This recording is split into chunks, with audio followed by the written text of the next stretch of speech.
नमस्कार। BCom part द्वितीय के विद्यार्थियों का एक बार पुनः कॉर्पोरेट अकाउंटिंग की क्लास में स्वागत है। प्रिय विद्यार्थियों, आज हम हरण किए गए अंशों का पुनर्निर्गमन किस प्रकार से होता है, उससे संबंधित क्या नियम हैं, इनके बारे में अध्ययन करेंगे। जैसा कि आपने देखा कि बकाया मांग का भुगतान नहीं करने पर कंपनी उन अंशधारियों के अंशों को जब्त कर लेती है। जब्त किए गए अंश या हरण किए गए अंश कंपनी की संपत्ति बन जाते हैं। कंपनी के संचालकों को अंतर नियमों द्वारा इन्हें पुनः विक्रय करने का अधिकार प्राप्त होता है, जिसे हम अंशों का पुनर्निर्गमन कहते हैं। इन्हें सम मूल्य पर, प्रीमियम पर अथवा बट्टे पर पुनर्निर्मित किया जाता है। हरण किए गए अंशों को बट्टे पर पुनर्निर्गमन की अवस्था में ये छूट किसी भी स्थिति में हरण किए गए अंशों पर प्राप्त राशि से अधिक नहीं होनी चाहिए। इसका मतलब यह है कि जब कंपनी हरण किए गए अंशों का पुनर्निर्गमन करती है तो उन पर जो प्राप्त राशि है उतनी राशि तक बट्टा दे सकती है।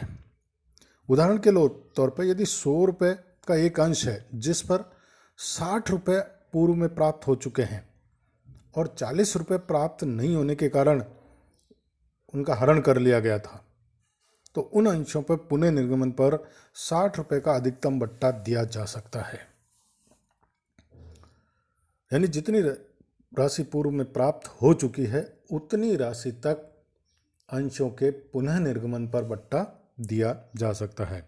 एक बात और ध्यान रखें कि कंपनी अधिनियम 2013 की धारा 53, जो कि अंशों के बट्टे पे निर्गमन पर प्रतिबंध लगाती है, उसके प्रावधान हरण किए गए अंशों के बट्टे पर निर्गमन पर लागू नहीं होते हैं। जैसा कि हम पहले भी पढ़ चुके हैं कि कंपनी 2013 का अधिनियम लागू होने के पश्चात अंशों का निर्गमन बट्टे पे नहीं कर सकती, लेकिन पुनर्निर्गमन जो है, हरण किए गए अंशों का पुनर्निर्गमन किया जा सकता है और उन पर अधिकतम जो बट्टा है, पूर्व में जितनी राशि प्राप्त हो चुकी है उन अंशों पर उतना बट्टा दिया जा सकता है। पुनर्निर्गमन के संबंध में जर्नल प्रविष्टियां कंपनी की लेखा पुस्तकों में की जाती है। तो जिसमें पहली प्रविष्टि है कि यदि जब्त अंशों को सम मूल्य पर पुनर्निर्मित किया जाता है, जर्नल प्रविष्टि की जाएगी bank account DR to share capital account वास्तविक प्राप्त राशि से। जितनी राशि हमें प्राप्त हुई है पुनर्निर्गमन पर, उस राशि से यह जर्नल एंट्री की जाएगी यदि जब्त अंशों को सम मूल्य पर निर्गमित किया जाता है। जब्त अंशों को पुनर्निर्गमन प्रीमियम पर भी किया जा सकता है। तो यदि जब्त अंशों को प्रीमियम पर पुनर्निर्मित किया जाता है, if forfeited shares are issued at premium, उस स्थिति में जर्नल प्रविष्टि की जाएगी बैंक अकाउंट DR कुल प्राप्त राशि से, टू शेयर कैपिटल अकाउंट इन अंशों पर पूंजी के लिए मांगी गई राशि से, और to security premium account premium की राशि से। पुनर्निर्गमन पे जितना प्रीमियम प्राप्त हो रहा है उस प्रीमियम से एंट्री की जाएगी। तीसरी कंडीशन, यदि जब्त अंशों को बट्टे पर पुनर्निर्मित किया जाता है, इफ फॉरफिटेड शेयर्स आर री इशूड एट डिस्काउंट, तो जर्नल प्रविष्टि की जाएगी बैंक अकाउंट DR प्राप्त वास्तविक राशि से, शेयर फॉरफिटेड अकाउंट इन अंशों पर दिए गए बट्टे की राशि से। यानी अंशों के पुनर्निर्गमन पर जो बट्टा दिया जाएगा उस बट्टे की पूर्ति शेयर फॉरफिटेड अकाउंट में जमा राशि से की जाएगी। शेयर फॉरफिटेड अकाउंट जैसा हम जानते हैं कब खोला जाता है, जब अंशों को जब्त किया जाता है, हरण किया जाता है, अंशों का हरण किया जाता है, फॉरफिचर किया जाता है, उस समय शेयर फॉरफिटेड अकाउंट खोला जाता है। उस शेयर फॉरफिटेड अकाउंट में जमा राशि है, उस राशि से पुनर्निर्गमन पर जो बट्टा दिया जाता है उसका एडजस्टमेंट किया जाता है। तो journal entry bank account DR share forfeited account DR to share capital account, share capital account में अंशों पर मांगी गई राशि, शेयर फॉरफिटेड अकाउंट में अंशों पर दिए गए बट्टे की राशि, और बैंक अकाउंट में वास्तविक प्राप्त राशि से ये जर्नल प्रविष्टि की जाएगी। बट्टे पर पुनर्निर्मित किए गए अंश के संबंध में दी गई छूट यानी डिस्काउंट को अंश हरण खाते में डेबिट किया जाता है। मैं स्पष्ट कर चुका हूं। अंशों के पुनः निर्गमन के पश्चात अंश हरण खाते के शेष का अंतरण। जब अंशों का पुनः निर्गमन किया जाता है, कर दिया जाता है, तो उसके पश्चात अंश हरण खाते में जो शेष बचता है उस शेष को कैपिटल रिजर्व अकाउंट में ट्रांसफर किया जाता है। तो हरण किए गए अंशों को पुनः निर्गमित करने के पश्चात फॉरफिटेड शेयर अकाउंट में जो शेष बचा रहता है उसको पूंजी संचय खाते में कैपिटल रिजर्व अकाउंट में अंतरित कर दिया जाता है और इस संबंध में निम्नानुसार एक जनरल प्रविष्टि की जाती है। Share forfeited account DR to capital reserve account, अंश हरण खाते में शेष राशि से। एक बात ध्यान रखें कि कैपिटल रिजर्व अकाउंट में उन अंशों का शेष बचा हुआ शेयर फॉरफिटेड ही जमा होगा जिनको पुनः निर्गमित कर दिया जाता है। मान लीजिए एक कंपनी ने 500 अंश जब्त किए हैं और उसमें से 250 अंश ही पुनः निर्गमित किए हैं, तो जो पुनः निर्गमित किए गए अंश हैं उनका बचा हुआ शेयर फॉरफिटेड ही कैपिटल रिजर्व अकाउंट में ट्रांसफर होगा। बाकी 250 अंशों का जो शेयर फॉरफिटेड की राशि है वो शेयर फॉरफिटेड अकाउंट में ही रहेगी जब तक उनका पुनर्निर्गमन नहीं हो जाता। तो यानी आनुपातिक रूप से ही राशि स्थानांतरित की जाएगी, वो भी बची हुई राशि।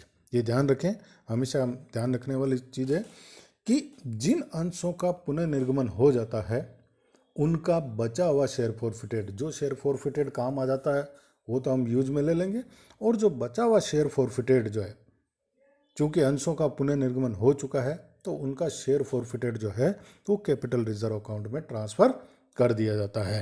अधिकांश स्टूडेंट यही गलती करते हैं।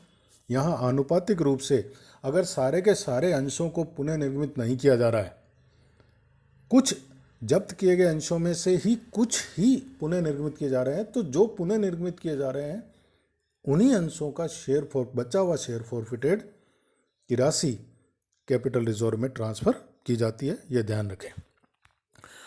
प्रारंभ में प्रीमियम पर निर्गमित अंशों को हरण के पश्चात पुनः निर्गमित करने पर प्रविष्टियां उसी प्रकार की जाएगी जिस प्रकार सम मूल्य पर निर्गमित जब्त किए गए अंशों के पुनः निर्गमन पर की जाती है।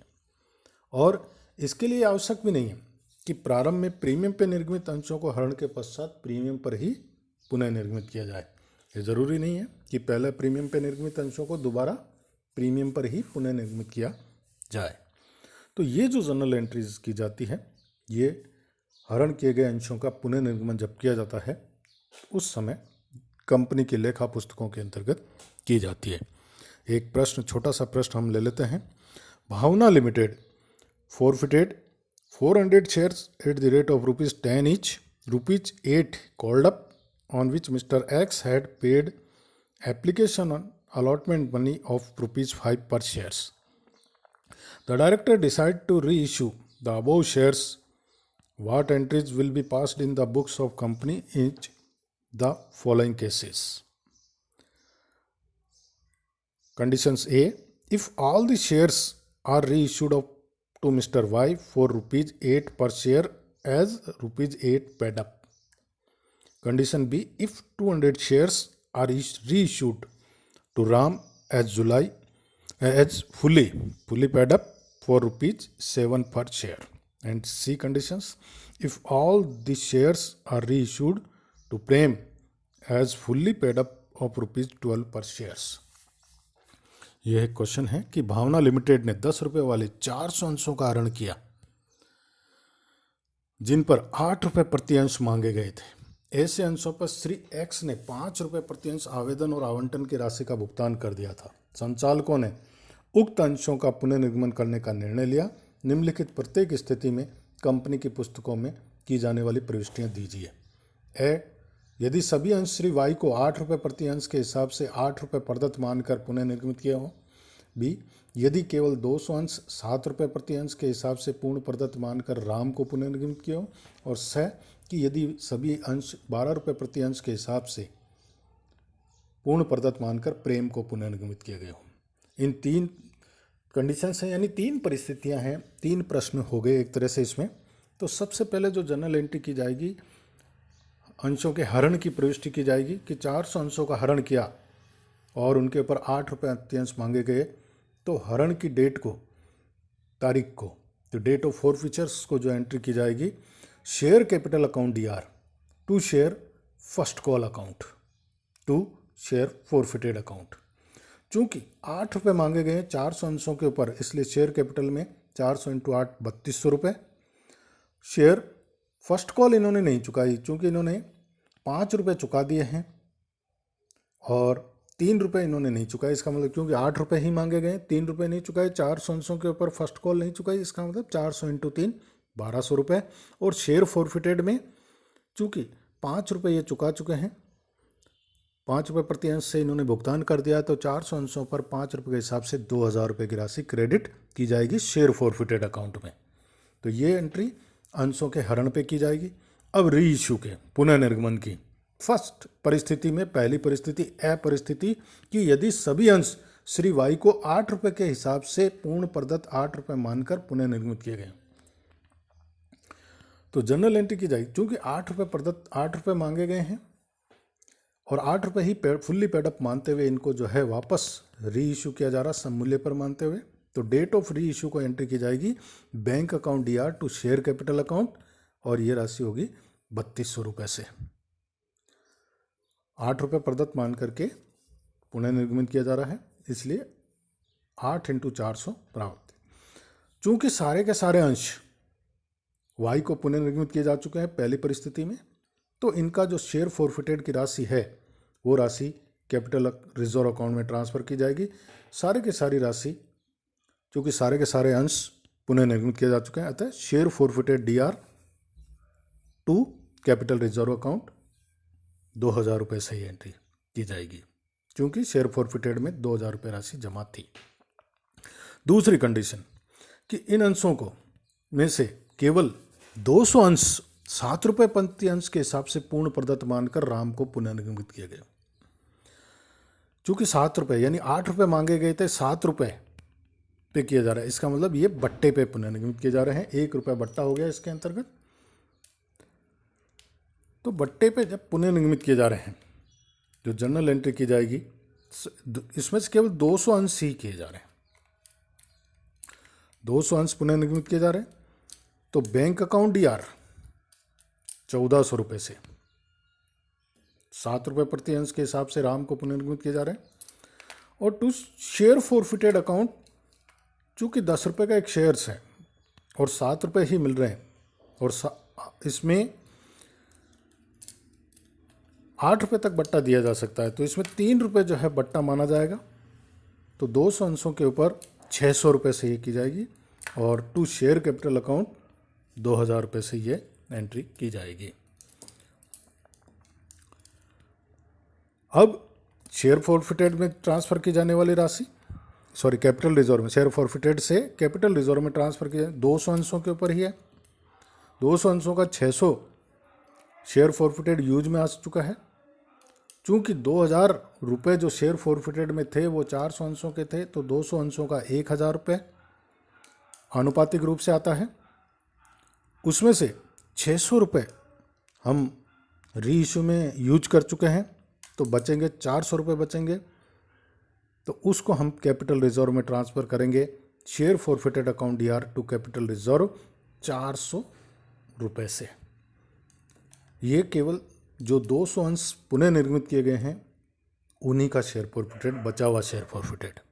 तीसरी कंडीशंस कि यदि सभी अंश 12 रुपये प्रति अंश के हिसाब से पूर्ण प्रदत्त मानकर प्रेम को पुनर्निर्मित किए जाएं, तो जनरल एंट्री होगी bank account DR to share capital account to security premium account.